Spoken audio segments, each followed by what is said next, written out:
Buenas tardes o buenas noches, mis queridos hermanos. Góðan daginn, mín kæru bræður og systur, Guð blessi ykkur öll. Þið öll sem eru með tækifæri eða takið tíma til þess að hlusta á þennan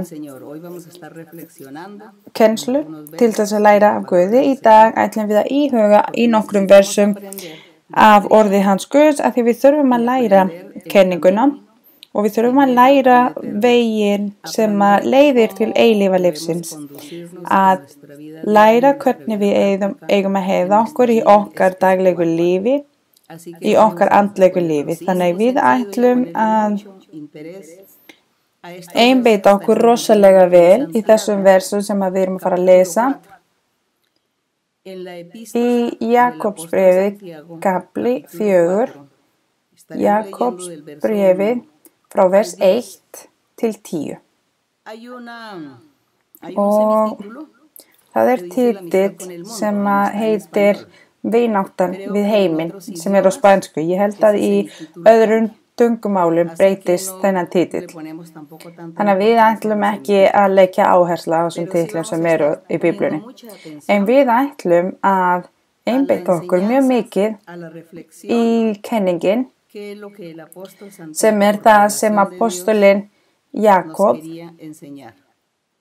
vildi kenna okkur eða vill kenna okkur.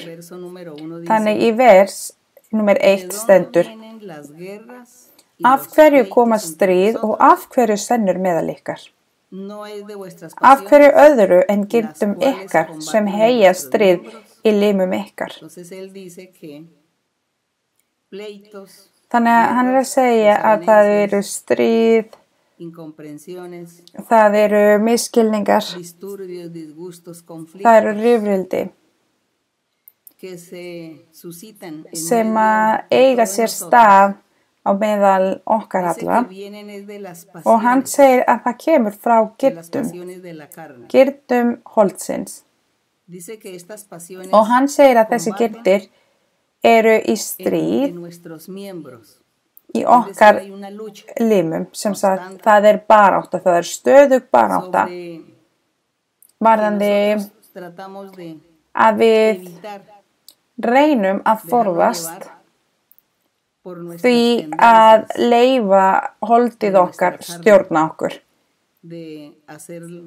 Frá því í raun og veru að gera, við reynum að forðast því að gera hlutina sem að óþóknast Guði. Og sumir leyfa þessum veikleikum, þessum girdum holdsins að stjórna sig. Og apostolinn segir í vers 2, hann byrjar að telja niður sum af þessum girdum og hann segir: þið girdnist og fái ekki, þið drepið, að drepa, myrða einhver annar, öfundið. Og hann segir: þið girdnist og fáið ekki, þið drepið og öfundið og getið þá ekki öðlast.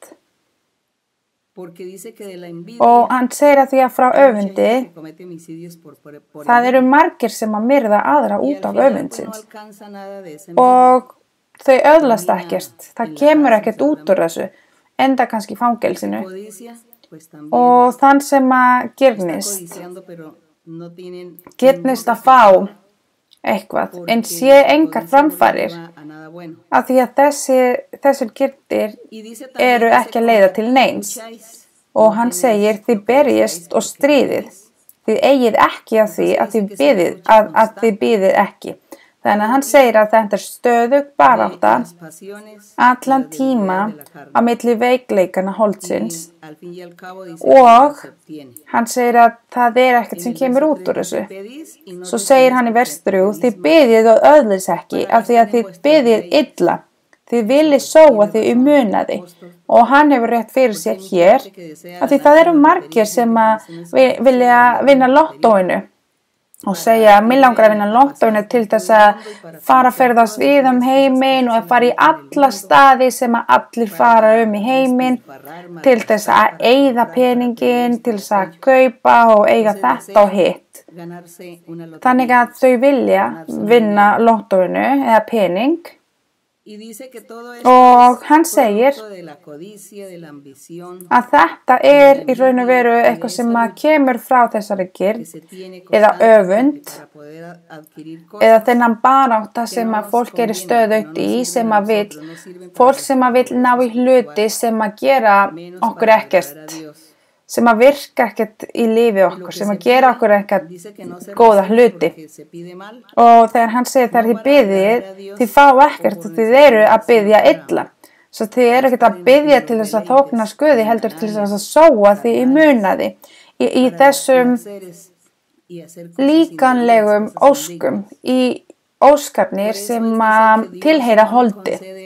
Og þá stendur hér að Guð ekki að gefa fólkinu þessu af því að þau eru að biðja og sumir segja að þau biðja og Guð hlustar ekkert á þau, en postulinn hefur rétt fyrir sér af því hann segir að þau eru pottþétt að biðja illa, af því að þau eru ekkert að biðja fyrir góða hlutina, heldur fyrir slæma hluti. Og í vers 4 stendur: þið ótrúu. Af hverju segir hann ótrúu? Af því að öll kvenmenn og karlmenn sem eru í þessum girnum, sem eru að gera slæma hluti, sem girnist, sem halda framhjá, sem stela, sem ljúga, sem blekkja aðra, allir þessir sálar eru ótrúu. Af því að þau eru ótrú sannleikanum og þau eru sem sagt að hegða sér og eru að breyta góðu hegðun í slæmu hegðun. Af því hann er að móðga Guði, að móðga nágranna sína og að gera sig sjálfan illa mein. Og hann heldur áfram: þið ótrúu. Vitið þið ekki að vináttan við heiminn er fjandskapur gegn Guði? Og hver er vináttan við heiminn? Vináttan við heiminn er það sem við vorum að lesa í vers 2, að girnast, að drepa, að öfunda, að gera fólkinu mein, að blekkja fólkinu, að ljúga, að vera hrokafull, að niðurlægja aðra. Allt þetta er það sem kallast vinátta við heiminn. Þetta er heiminn. Heimurinn er framhjáhald, að myrða aðra, að ræna fólk, hrokan, að girnast. Það er heimurinn. Heimurinn er lygin. Það er heimurinn. Og hér stendur: vitið þið ekki að vinátta við heiminn er fjandskapur gegn Guði? Fólk sem gerir þessa hluti, hver sem þið vill vera vinur heimsins, hann gerir sig að óvini Guðs. Og hann er ekki að tala vinir heimsins sem eins og sem sagt vinir kvenmenns og karlmenn sem að búa heiminum. Nei, heldur vinur heimsins, það er að gera hluti sem að óþókna Guði. Og það er að vera vinur heimsins. Það er ekki að segja að vera vinur kvenmenn eða karlmenn sem að eru í heiminum, heldur að gera þessa hluti. Og það er það sem að þýðir: vitið þið ekki að vinátta við heiminn er fjandskapur gegn Guði? Hver sem þið vill vera vinur heimsins, hann gerir sig að óvini Guðs. Eða hver sem þið vill vera vinur heimsins, það er að segja að halda framhjá, að vera í fylleri, að bölva aðra, að ræna fólk, að nauðga fólk. Það er það sem að kallast að vera vinur heimsins. Og þess vegna segir það að sá sem er vinur heimsins er óvini Guðs. Svo heldur áfram: eða haldið þið að reikningin fari með hégóma sem segir: þráir Guð ekki með afbrigði andan sem hann gaf bústað í okkur? Þannig að það stendur að Guð hefur sett andan sinn, heilögum andan, í hjartað hjá þeim sem að hafa breytt lífi sínu fyrir Guð, sem að hafa treyst á Guð og hafa fylgt sínir vegir.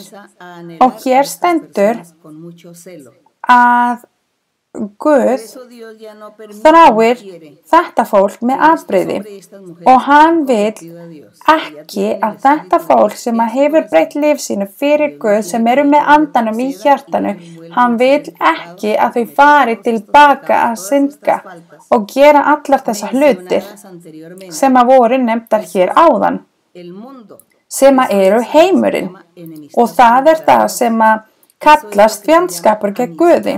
Það er það sem að kallast vinátta við heiminn, að gera allt sem að er ekki rétt.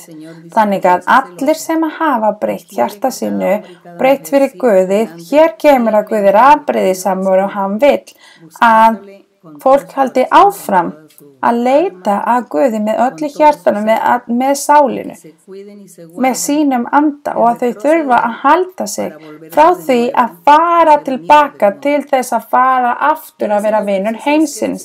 Og það stendur í vers 6: En því meiri er náðin sem hann gefur. Þess vegna segir ritningin: Guð stendur í gegn dramblátum, en auðmjúkum veitir hann náð. Auðmjúkum eru þau sem að hafa breytt lífi sínu fyrir Guð og Guð hefur gefið þeim af andanum sínum, og þeir eða þau er það sem að fólk sem að Guð er að gefa þeim auðmjúkum. Þau sem að hafa opna hjarta sínu fyrir vegir Guðs. En dramblátið það eru þau sem eru vinur heimsins, eða sá sem setur allir þessi slæmar hlutir að verkum í lífi þeirra. Og þess vegna segir Guð að hann stendur ekki dramblátin, en auðmjúkum veitir hann náð. Og í vers 7 stendur: Gefið ykkur því Guði á vald. Og þetta er ráðgjöf sem að við erum að frá apostolunum. Standið gegn djöflinum og þá mun hann flýja ykkur. Og hvað er það að standa gegn djöflinum? Það er að leyfa freistingunum og veikindunum, veikleikana, freistingarnar og prófarnir frá óvininum í okkar líf, og óvinurinn vill að við séum að synda og hann vill að við séum að falla í gildruna. Við þurfum að standa þessum freistingum og segja: Nei, ég ætla ekki að falla fyrir þessari freisting, ég ætla ekki að gera þetta, ég ætla ekki að hugsa svona, ég ætla ekki að gera fólkinu mein, ég ætla ekki að hugsa illa fólk, mér langar ekki að særa fólk. Og það er það sem að kallast að standa gegn óvininum, að standa gegn holdinu, þennan list á holdinu sem að fólk finnur fyrir til þess að gera þessa hluti. Og hér stendur að þegar við erum sterk og stöndum gegn djöflinum frá þessum freistingum og gildrum, þegar við föllum ekki í þessum gildrum, að því að við viljum ekki gera neinum mein, við viljum ekki gera fólkinu mein nema móðga Guð. Og hér stendur að þegar við gerum það og segjum nei við djöflin, að þá flýr óvinir okkur. Hann flýr leið. Og í vers 8 stendur: Nálagið ykkur Guði og þá mun hann nálgast ykkur. Hreinsið hendur ykkar þið syndarar. Og það er að segja: ekki synda, ekki synda, af því að með hendur syndgar fólk, með hugsanir, með orðum. Og hann segir: hreinsið hendur ykkar og gerið hjörtum flekklaust, þið tvílyndu. Tvílyndu eru þau sem að einn dagur eru jákvæð og fylgja Guði. Á morgun ekki svo mikið og mér langar ekki lengur að fara í kirkjuna og ég fer bara aftur tilbaka. Mér langar ekki að lesa Biblíuna, mér langar ekki að biðja til Guðs. ég frekar latur í dag, óvinurinn hefur sett margt í mig, leti og alls konar og ég hef engan lyst í þetta í dag. Og það það sem að kallast tvílynd, að þau vilja fylgja Guði einn dagur en svo næsta dag vilja þau það ekki. Og hér stendur að Guð vill ekki að við séum þannig. Þess vegna segir hann og geri hjörtum flekklaus. Við þurfum að vera vakandi, að vera stöðug, að vera hugrakir, að vera sterkir, fullir af traust og trú á Guði. Að treysta á Guði, að trúa að hann nær okkur og hann hlustar á okkur og hlustar á okkar bænir, að hann hlustar á okkar þjáningu.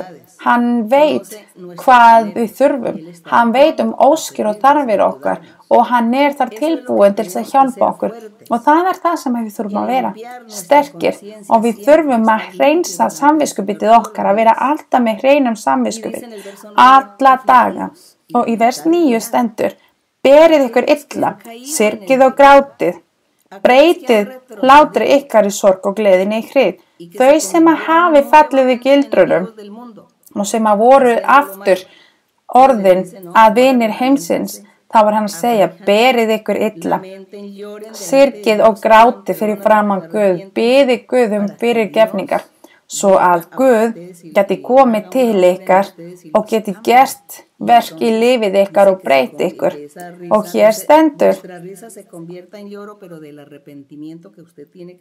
breytið hlátri ykkar í sorg og gleðinni í frið. En það sem sagt hvernig manni líður eftir að maður fellur í gildrunum frá óvinunum. Þannig að sorg fyrir þau sem að hafa snúið tilbaka og eru orðin vinir heimsins aftur. Fólk sem að vara einu sinni í heiminn og Guð kom og bjargaði þau og hafa lengi gengið á vegum Guð sem svo fara þau tilbaka og snúa aftur í því að synga aftur.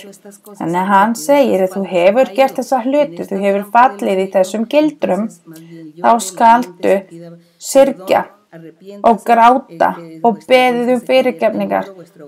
Breytið hlátri ykkar í sorg og gleðinni í frið. Og með þessari sorg, ef þið iðrast, þá mun Guð vera tilbúin að hjálpa ykkur. Og í vers 10 stendur, auðmikið ykkur fyrir drottni og hann mun upphefja ykkur, svo að Guð getur hjálpa þá sem að taka eftir og viðurkenna að þau hafa gert mistök og halda áfram að leita að vegum Guðs. Þannig að við þurfum að vera vitur, við þurfum að vera með greind, við þurfum að vera með mikilli þekkingu og þurfum að skilja þessari kenningu frá Guði, þurfum að halda áfram á vegum Guðs. Og þetta það besta fyrir okkar líf. Ekki vera að horfa mikið á því sem að heiminum hefur upp á að bjóða, heldur horfum á okkar Guð, horfum á það að einn dagur munum við vera fyrir framan Guði og við munum vera mjög glöð og hamingjusum. Við viljum þakka Guði fyrir þessari kennslu og við ætlum að biðja Guði fyrir þarfir, óskir og þráir hjartan og fyrir veikindin, fyrir illar andar, fyrir bölvarnir og seiðiskraftin og gildruna frá óvinnin. Við ætlum að biðja Guði með öllu hjartanu. Kæri heilagur Faðir að eilífu, við viljum þakka þér á þessari stundu. Við komum fyrir framan þig, ó Guð. Takk fyrir þetta tækifæri. Við erum hér í dag að íhuga í þínu orði, að íhuga og rannsaka, að læra, eða kannski ekki alveg að læra, heldur að leggja áherslu og endurtaka þekkinguna sem að við vitum nú þegar, en sem við þurfum að vera stöðugt að lesa svo við gleymum þau ekki, svo að okkar skyldur séu ekki gleymin, skyldur sem við þurfum að standa fyrir framan þig. Takk fyrir þetta tækifæri og kæri Faðir valdamikill. Í nafni Jesú Krist og Faðir vil ég biðja þig að rétta út hönd þína yfir þau öll sem eru veik. Það eru margir sem eru veikir. Það er mjög mikið af veikindum, ólæknandi veikindum. Það er mjög mikið af verkjum í líkama hjá fólkinu á öllum aldri. Því það er fólk sem komin að eldra árum, það eru börn, það eru nýfætt börn, það eru börn sem eru ennþá í magan sem sem eru nú þegar veik á meðgöngunni. Hjálpaðu þau sem eru að kveljast frá bölvanni, frá seyðiskrafti, frá bölvanni, frá óvininum. Vertu að rétta út höndina og frelsaðu og læknaðu og hreinsaðu og vertu að refsa þessir illir andar sem eru á meðal fólks. Hversu mikið af börnum og unglingum eru að þjást út af þessum illum öndum? Einhverfan með einhverfa eða flogakast eða veikindi í heilanum. Það svo mikið af veikindum þar sem að fólk getur ekki stjórnað sig, getur ekki talað sig, getur ekki hugsað, getur ekki hreyft sig. Allt þetta, ó Guð, leiðir til dapurt, leiðir til að fólk verði dapurt á meðal þau sem eru veik og líka fjölskyldumeðlimir þeirra, þeir sem eru kringum þau. Vertu að hlusta á bæn hjá hverjum og einum, vertu að hlusta á því sem að fólk hefur upp á að biðja. Það eru margir sem að segja að þau kunna ekki að biðja, þau kunna ekki að biðja til þín, en þú, ó Guð, þú ert miskunnarfullur, þú ert kærleikanum, þú ert þolinmóður, þannig að þú ætlar að hafa þolinmæði, þú ætlar að hlusta á bænir hjá þessu fólki, þú ætlar að hlusta þau og svara þeim og þú ætlar að lækna og frelsa og hreinsa, ó Guð, í nafni Jesú Kristín, elskaður son, ég vil biðja þig og kæri Faðir, blessaðu alla, við viljum lofa þig og gefa þér heiðurinn og dyrðina. Takk Faðir. Og við ætlum að syngja kór 102 sem að bera titli Ef liðinni leitar að mér. Kór 102. Si mi pueblo me buscare y clama a mí, si mi pueblo me buscare y clama a mí, yo le oiré y le responderé, y nunca tendrá falta de ningún bien. Yo le oiré y le responderé, y nunca tendrá falta de ningún bien. Si mi pueblo me buscare y clama a mí, si mi pueblo me buscare y clama a mí, yo le oiré y le responderé, y nunca tendrá falta de ningún bien. Yo le oiré y le responderé, y nunca tendrá falta de ningún bien. Gloria y honra a nuestro Dios. Muchas gracias, mis queridos hermanos, hermanas, todos los oyentes. Gracias, Dios les bendiga, el Señor esté con ustedes. Hasta pronto, los amo mucho en el Señor.